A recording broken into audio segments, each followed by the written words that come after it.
Ivan Cleary insists his controversial plan to rest 16 players for tomorrow night's clash with the Bulldogs is all designed to deliver a fifth straight premiership for Penrith.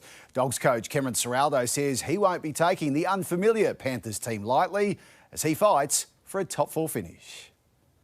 16 Panthers having a break. It's rugby league's binge rest. Look, we just decided that if we're going to rest a number of them, we might as well just keep going. And it was done for two reasons: to be ready for a month of sudden death football and because the Panthers are pooped. Fatigue is definitely part of it. Just the fact of where we've had to come from. Last on the ladder in round 12, we've been playing cutthroat footy for a long time. So, yeah, that's definitely part of it. Ivan has 4 titles as proof he knows what he's doing. They're not disrespecting the competition. You're here to win a premiership. Yeah, I mean, the NRL's already advertising finals, so that sort of shows that. The regular season's coming to an end and finals series, it goes up a notch, so we're not trying to just turn up and make up the numbers. Hopefully the fans will appreciate that. And Ivan borrowed a line from the Bulldogs general manager Phil Gould when it came to writing the Panthers off against the Dogs. Rugby league's a funny game. The Dogs are not laughing or relaxing. We've got no reason to be complacent. We're fighting for every win, we're fighting for improvement every week, and positions in our squad are up for grabs. You've got a pretty good knowledge of the Penrith system, I'd imagine. Were you even trying to work out who some of the players are who you're up against this week? No, we know them all. They've got some good guys in their system who've been waiting for their chance, and I think 6 of them get to make their debut tomorrow. So it's going to mean the world to them, and we need to make sure it means the world to us as well. Ciraldo has his own worries. His most damaging forward is in hospital on a drip. So there's no danger Villy will miss more than this week? No, I don't think so. It's on track pretty much to be out of hospital today or tomorrow, and hopefully it's just this week, but we'll see how it goes. We'd love to have him play next week, but we'll make that decision next week. And Ciraldo has defended his captain after the NRL reacted to media pressure to overturn a match review decision. That incident from the weekend, when you watch all the games of footy, you see 5, 6, 7 of those types of incidents. So if a journalist wants to report on them every Monday morning, then might find a few more charges get handed out on a Tuesday or Wednesday afternoon. It was odd. Yeah, very. Danny Weidler, 9 News. Adam O'Brien waved hello to our cameras in Newcastle today, but he's about to say goodbye to the Knights. The coach has told players he'll leave the club at the end of this season after agreeing to a payout with the board. O'Brien will coach the final 2 games alongside his assistant Blake Green, who's favourite to take over the top job. Titans captain Tino Fa'asuamaleaui has taken aim at his own club, saying he was shocked by Des Hasler's axing as coach just 2 years after Justin Holbrook was sacked. Someone's got to be held accountable, but yeah, talking about accountability, both times our coach is the only one that's been kept accountable, and there's got to be more than that. Fa'asuamaleaui can negotiate with other clubs come November 1, but says he's in no rush to make a decision on his future. Manly's Anthony Seibold is another coach who's been under plenty of pressure this year with suggestions of a strained relationship with star fullback Tom Trbojevic. Turbo today shutting down those claims as the Seagulls focus on saving their season. A wing clip Tamoli Olakau'atu watching on at Sea Eagles training where Daly Cherry Evans was sporting a pair of black eyes after breaking his beak against the Dolphins.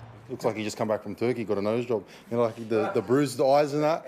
Jason Saab happy to sledge his skipper, Tom Trbojevic, standing up for himself and coach Anthony Seibold after reports suggested the fullback isn't the biggest fan of the Manly mentor. There's no issue between me and Seeps, and I love being here at Manly and being coached by him, so I'm not entirely sure where that all came from, but that's sometimes happened in rugby league. The fullback clearing the air with his coach this week. I talked to Steve during the week and we both know there's no difference, so we're just focused on footy. The playing group united after demolishing the Dolphins. It's still a really positive environment and that hasn't changed. The Sea Eagles still alive in the finals race but need the Storm to beat the Roosters on Friday night.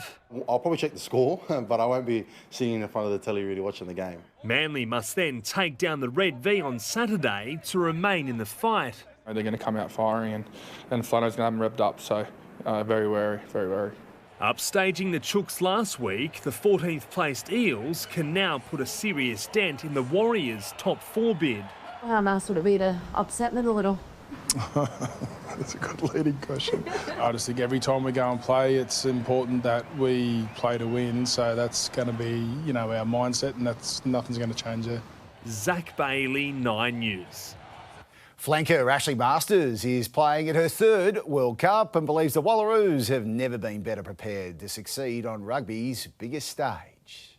We've invested in a lot more time together in camps, which has prepared us well coming into a World Cup, which we haven't had previously.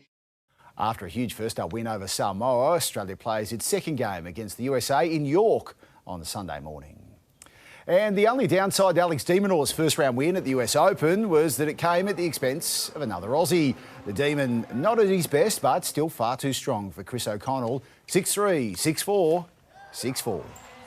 It's great to start off with a win. It's never easy playing a fellow Aussie, a fellow mate. So, look, I'm happy to be in the next round.